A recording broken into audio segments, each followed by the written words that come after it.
actually Sick Boi, episode 1, the Flame of Prometheus. Now I got my taco meat out, so that can only mean one thing. It is December, folks, and this was a Patreon request. In December, I try to clear out all of the Patreon requests, and if you're not a member of the Patreon, or if you weren't a member of the Patreon since the last year and it got the revamp, or the Patreon, go join the Patreon, because on that I react to television shows that would get seriously blocked on YouTube. So Top Boy, Peaky Blinders, all those uncensored, unfiltered, full reactions on top of movie reactions, all kind of shit. Probably start doing some Christmas stuff on the Patreon. Go join it, be there. That's the community, the family. We're out there. That's your cousins. Go join your cousins for Thanksgiving. And hit that thumbs up button, y'all. Join your cousin.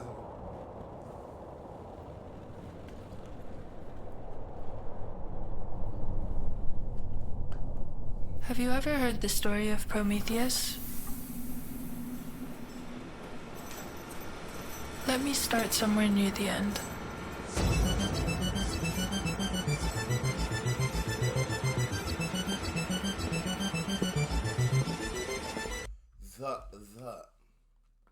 I was talking about another artist, and I won't say his name just out of respect to the artist, but I think that his story, there's an allegory there, right? And REN is, anyway, so there was an artist who started just like REN. I mean, to the point where you watch the guy, like, in his room, making songs and shit, and he just sort of grinded his way to the top and found his way to complete successes and tops of the game and pinnacles of the game that artists like me, like, just aspire to and have so much respect for dudes who are able to do it the right way and do it their way, right? But I do say, like, what REN does, what this nigga does with his shit, compared to what the other guy does, where it's clear that one person is enjoying the fruits of their labor, which you are awarded to do, and one nigga is not satisfied. And one nigga is continuously trying to push the boundaries of what content might be, or push the boundaries of what he can do as an artist. You know what I mean? Like, to the point where he might do a vlog, or he might do like a movie or whatever, and it's totally on brand, because you can't look at all of his music videos and not think that, like, oh yeah, it makes plays. Like, my first thought when I saw this is like, man, REN's a music video, like his team who shoots it, his videography team, oh my God, these niggas are fire. And perfect brand.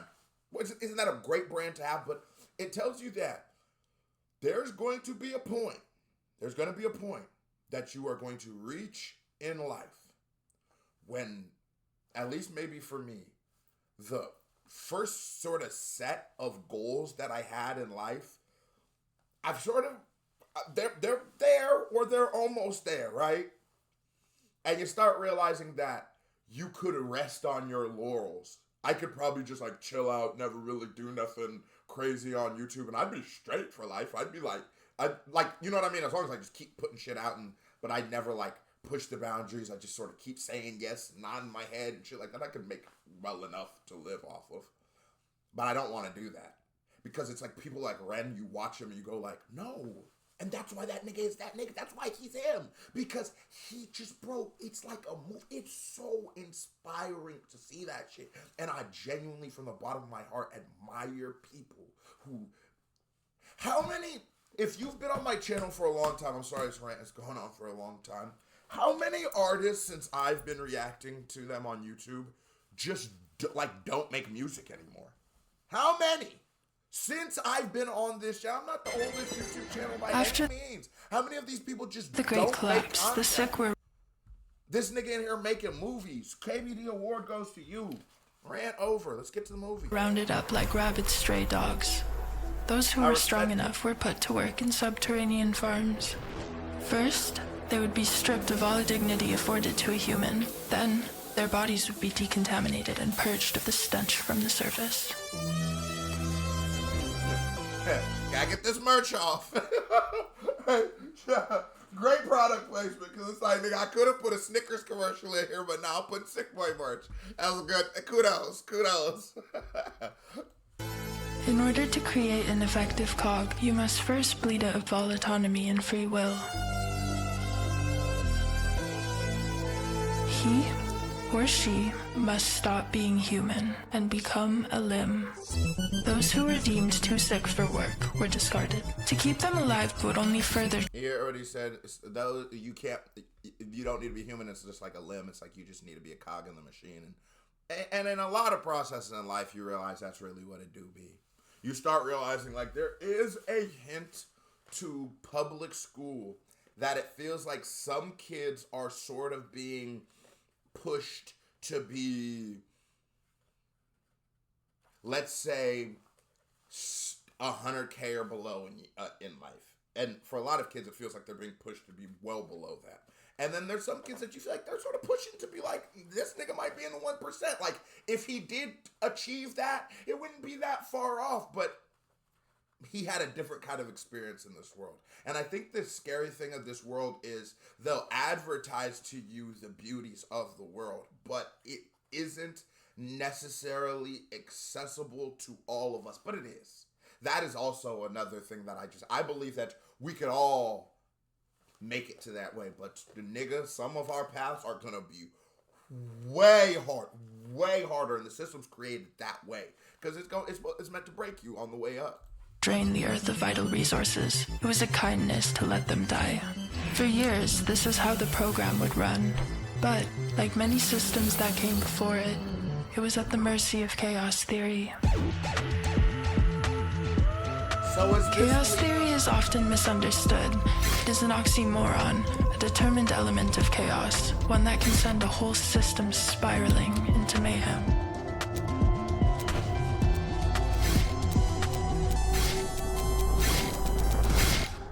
And that chaos theory is real. And we always, like back in the day, back when I used to have a different type of occupation, I did things like, and I'm so far removed from this, I'll tell y'all niggas right now, I did shit like have bolts on the doors, I'd have a place where the money is, I'd have a place where the stuff was, and I'd have a place where you could get the stuff, and then I'd also have a place where I'm delivering the stuff from, that way to make it harder and all that stuff. And you do all that shit, right? And what I learned and what I used to teach the niggas under me is do all this shit. Bury, probably, if you can, get to 10,000, but if you can't get to 10,000, at least have $1,000 buried somewhere. Because one day the police is probably going to come and they might take what you got. You never know. You might need, at least with $1,000, you can sort of start your way back up in that business, right? And I always taught them all that and do all these things and keep it on you and all that. And no, one day those things are going to fail and you're going to go to jail. That is the reality of it. And that's sort of that chaos thing because it's the unpredictable. You can't predict all this shit. Not everything is always going to go right all the time.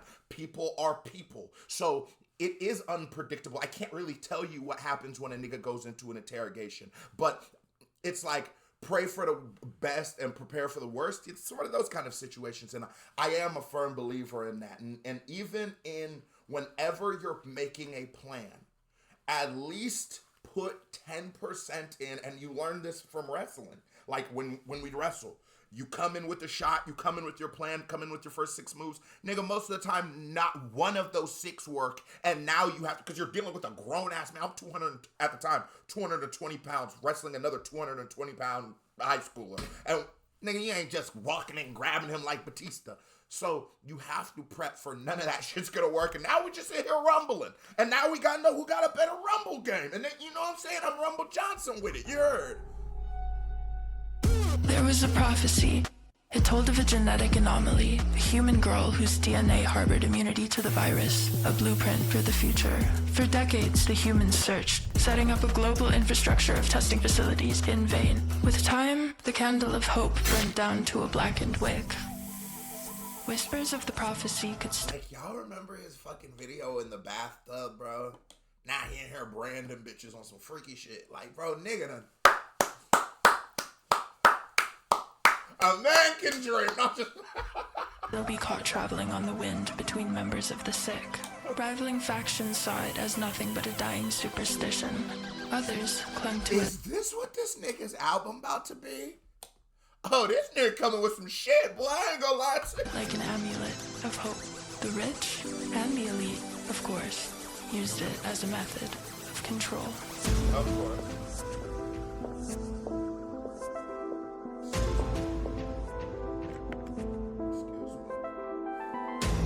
Desperation is a powerful drug.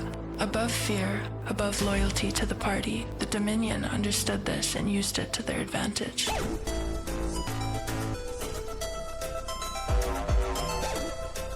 Hey, that's where REN was in that one video. What video is that nigga in the... I think it's even the thumbnail. What video is that?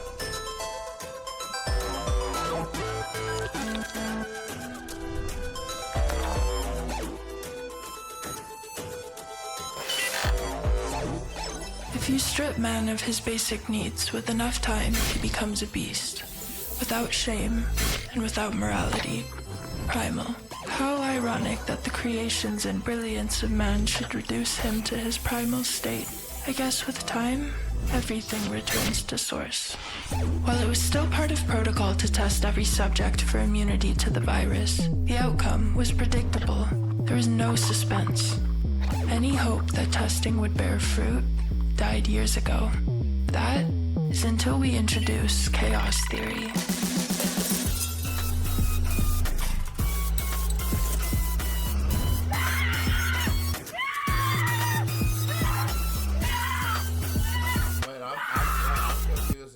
And how you're gonna introduce chaos theory into this, into her blood, like.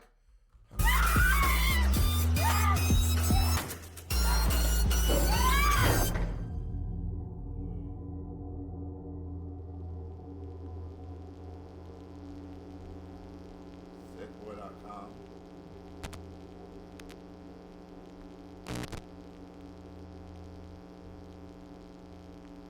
I'm scared to go to SickBoi.com. Should we do it? Should we do it, y'all?